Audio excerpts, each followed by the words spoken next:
Hey, g'day everybody. So I hope you've been enjoying the last three cleaning tips.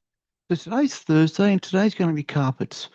Now, did you know most people only vacuum their carpets assuming all dust particles and bacteria have been removed? This is incorrect. I actually found this by accident at a client's house. Um, so if you follow these tips, you may have a cleaner house. So before vacuuming, grab a scrubbing brush. There is a department, there are heaps of places you can buy them, and they're affordable. So you grab a scrubbing brush, then gently scrub the carpet. This not only loosens deep down particles, but also removes any hair. I'm mulching with my hair, don't know why. So I actually find a lot of hair on my carpet quite a fair bit. So once you're done, grab your vacuum and vacuum the carpet. Afterwards, get a steam mop. So steam mops are actually pretty cheap. If you go to a certain department store, the same place you can buy a scrubbing brush, um, you can go in there, buy the steam mop, and use it. So what I do before I steam mop, I usually spray the carpet with the air freshener, as mentioned yesterday. So follow the instructions, then steam mop the carpets. Now, just make sure you follow the instructions for the carpets. Um, so then, if you're renting a home, please get permission from your landlord before you're using the steam mop. Get it in writing. Maybe even if you show them with everything, they might be okay with it. I failed to do that my last place, but my landlord was pretty lenient, and once he saw that it was actually easy to do, we used to fight over who was going to steam up the carpets. Hey, I was living there. I get first option. So I don't care. If you're watching this, hello.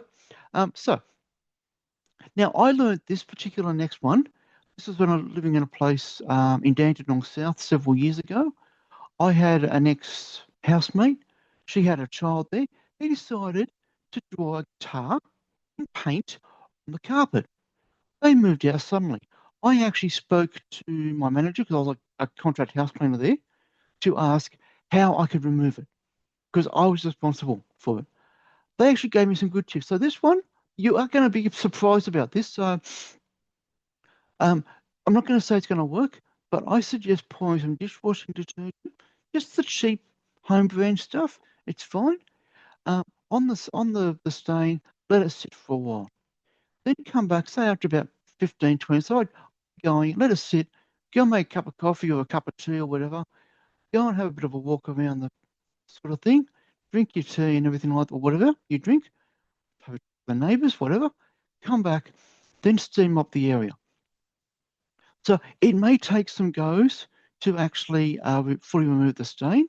Um, it actually took me for this one, it took me over two weeks to fully remove it. Um, I actually took photos before and after. Our property manager saw the before photos and the landlord as well. They both came by when I was finished. Even I couldn't find where the stain was, and I cleaned it. You could not see where the stain was. There was no faint outline or anything like that. My property manager and the landlord were both amazed at the results, and so was I. I really was. Um, but so now, after you've done with the steam mopping, don't step on the carpet for an hour as well, because it takes that bit of time for it to to dry. Now, I would suggest steaming again about an hour later, because it may reactivate the air freshener scents. It'll just give that nice smell around the house, which will be fantastic. So, that's it for today for carpets. So tomorrow, being Friday, it is going to be windows. Now I know a lot of people hate cleaning windows. I've got a little bit of a tip I picked up from a cleaning client's mother or mother-in-law. I've forgotten now. Which I use, and you're going to be surprised at what the tip is. Even I was, and it actually works. So, um, I will talk to you all very soon. But before I go, please hit the subscribe button or the follow button, depending on where you are, because I could use some more subscribers and followers. So anyway, thank you very much. I'll talk to you tomorrow. Bye.